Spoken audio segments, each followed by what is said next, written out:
Therapists normally assure parents that nobody is to blame for a child's eating disorder and that the causes of anorexia, bulimia, and binge eating are not fully known. But scientists have been able to identify the exact risk factors for developing these conditions. It was found that there is a strong connection between children avoiding conflict and how they manage their behaviors and their eating disorders. Eating disorder sufferers tend to have family members who struggle with depression, alcohol dependency, drug abuse, anxiety, perfectionism, obsessive thoughts, and compulsive behaviors, or are real goal-orientated people with a fixation on succeeding at all costs. It is important for these families where these issues are present to be aware that their children are at risk of developing an eating disorder than children from other families. These kids should avoid dieting at all and should not be nagged to lose weight, as dieting can trigger any genetic predisposition towards an eating disorder. Children who diet often are far more likely than non-dieters to develop an eating disorder.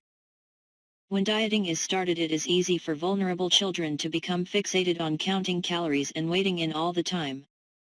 Anorexia and bulimia are followed by obsessive attention to calories, fat content, and weight.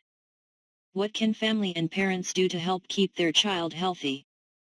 The most important things are to encourage frank and honest communication with your child, and create a value system in your family that has your child value their mind, personality, and spirit rather than body image.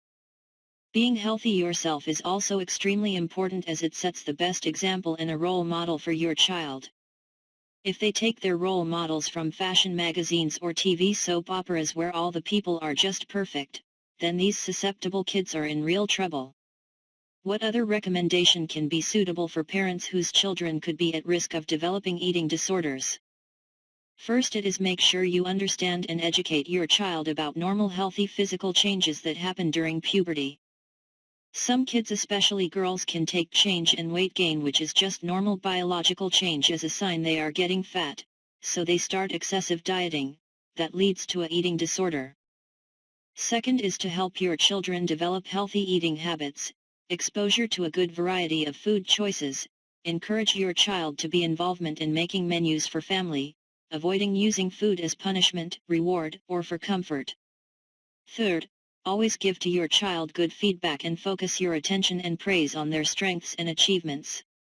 Fourth, discourage dieting and focus on healthy eating. Help your child cope with the media's barrage of mixed messages. And of course, always when it is appropriate, get help from other people who have the correct knowledge about eating disorders, and this is not necessary doctors or the medical fraternity. You only have to look at the readmission statistics, over 70%, to see that there is a huge problem in that area.